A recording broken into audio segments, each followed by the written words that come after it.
I think it might be time for some new boots. About to start some load development with this Ramshot TAC for my 6.5 Grendel. I'm going to be testing 3 different bullet weights, the 85 grain and 100 grain Sierra Varminters and the Hornady 123 grain SST. I think this will give me a variance to see if my barrel likes this Ramshot TAC powder. What I thought you guys would find interesting today is I have got 10 grains of 4 different powders here, and this Ramshot TAC is going to be the first ball powder that I use for my 6.5 Grendel. I'm going to predict that this is the fastest to the slowest burning, and we'll just go look at these real carefully. The Ramshot TAC, as I said, is a ball powder, and that means I could probably fit 36 to 37 grains of powder inside of a case. I won't do that because I think the safe load is around 33.2 or 4 somewhere. And next we're going to look at the IMR XBR 8208. This is a ball powder. And all of these are stick powders here, but they're different types of stick powder. This is a thin stick powder here, meaning that the burn rate is probably going to be a little bit faster. And that is the IMR 828 XBR. We're going to jump over to Varget. It's definitely thicker than the XBR over here, as you can tell. And finally, we'll look at the Accurate 4064. What I want you to look at real carefully is, do you see those holes that are inside the middle of the powder?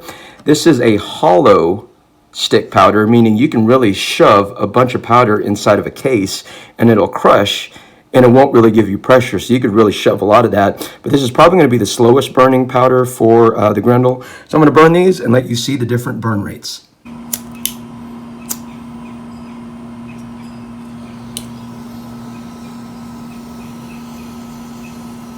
It's pretty slow. Jump over to Varget. A little bit faster, just as I predicted. And then we've got the IMR 828 XBR.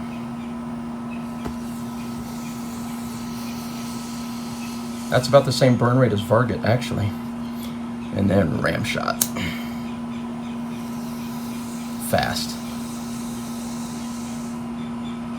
We're going to start with the 85 grain Sierra Varminters.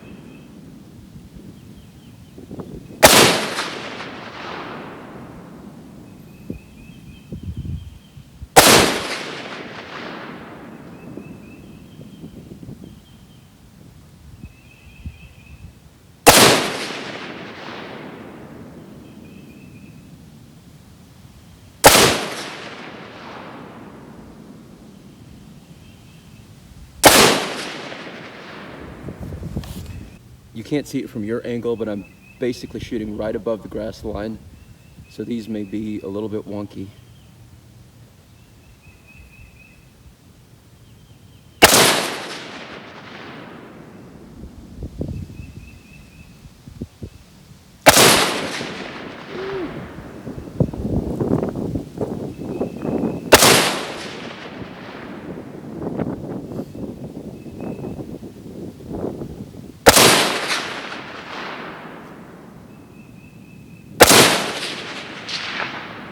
Awesome.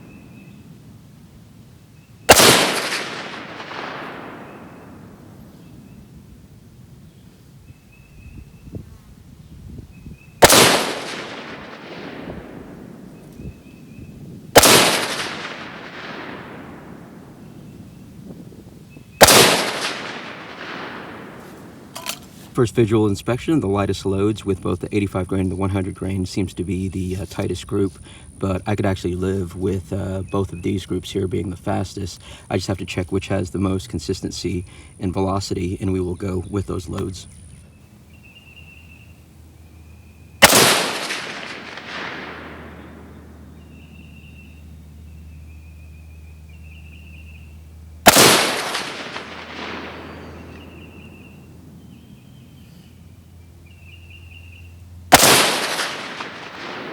Ugly.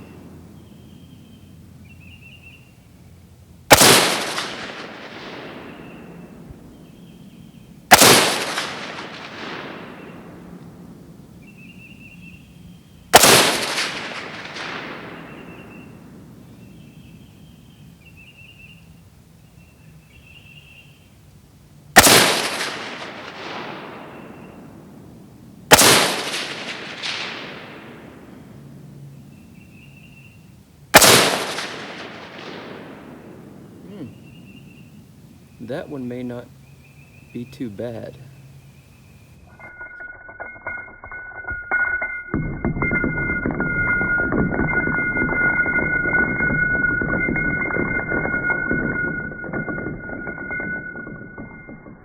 In field, I stated these two look to be the best groups for the Sierra 85 grain and 100 grain Varminteers. Not only did they look to be the best groups, but they also had the most nominal FPS velocity spread. For the 85 grain bullet, we have a 47 FPS velocity spread here that had an average of 3044 with a .840 group.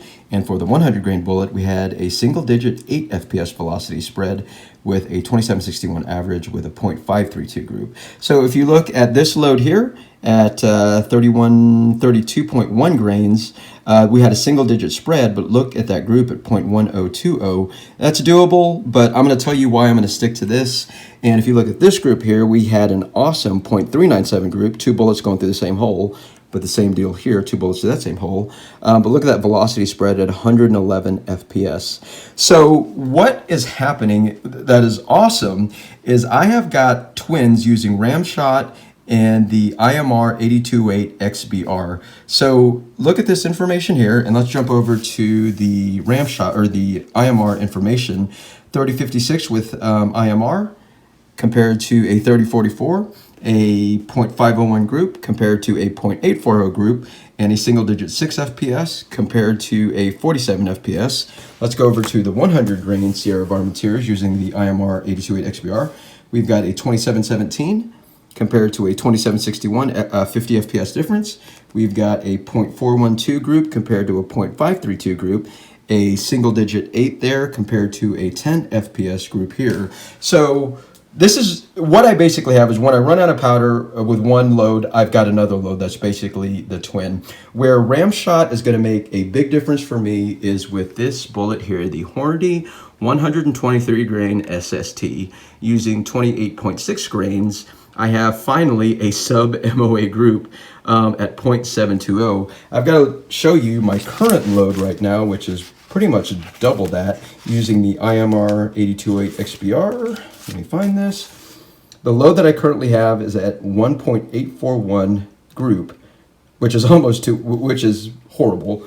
With a 7 FPS velocity spread at 2575. I unfortunately was not able to get my velocities using the Ramshot today. I forgot to hit the record button, so that's my fault. So I'm probably going to do a couple more test loads, try this a little bit hotter, because it seems like these light loads are just ugly. We've got a 1.519 group here and a .113 group here. So I think if I could get this bullet spinning a little bit faster, I might be able to tighten down those groups. So a lot of you guys have been asking about my AR build. In short, this is a combination of a old 204 lower. I have got a 458 SOCOM upper, and if you look at that port, that thing is massive. Let me grab one of my shells here. Hold on. This is a 6.5 Grendel or 762x39 case, if you want to call it, compared to a 458 SOCOM case shell extraction point there. I've got an AR Stoner from Midway USA Bullet Carrier Group, an AR Stoner magazine, AR Stoner gas tube, a 24-inch AR Stoner barrel. This is their sporter barrel, and if I would have done it differently, I would have gotten their heavy barrel instead of the sporter barrel, because I think this thing heats up a little bit too fast.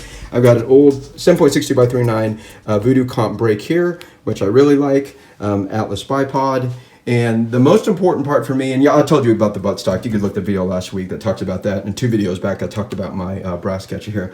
The most important part of this gun for me is this guy right here. This is the CMC flat trigger that I've got measured at 2.65 pounds. I have got 3 of these, one on this gun, one on my 6.5 Creedmoor, and one on my 223 Wild. If I can promote one thing, definitely get you a CMC flat trigger. The glass that I'm running, I've got a Citron 4x20 STAC scope. I absolutely love this thing. This thing dials really nice up and down. I've got a Lone Star, which comes from Texas, woohoo, bubble level here. And for my nighttime use, I'm using the Fleur 736 Thermosight Pro, which is really awesome. Y'all have seen a couple of videos on that. And what I like about my buttstock is it has this adjustable cheek rest here. So for daytime use, you see my lines there. I've got it adjusted there for daytime use. And when I've got that 3.5-inch thermal on, I push this up to here and I lock it down. So that is my rifle build. If y'all have any questions about this, if you have any questions about AR Stoner, and actually my 223 Wild is also AR Stoner. I've got the best group I've got out of my 223 Wild is a .123 group, and I get to go bow fishing tomorrow. So y'all stay tuned for that adventure.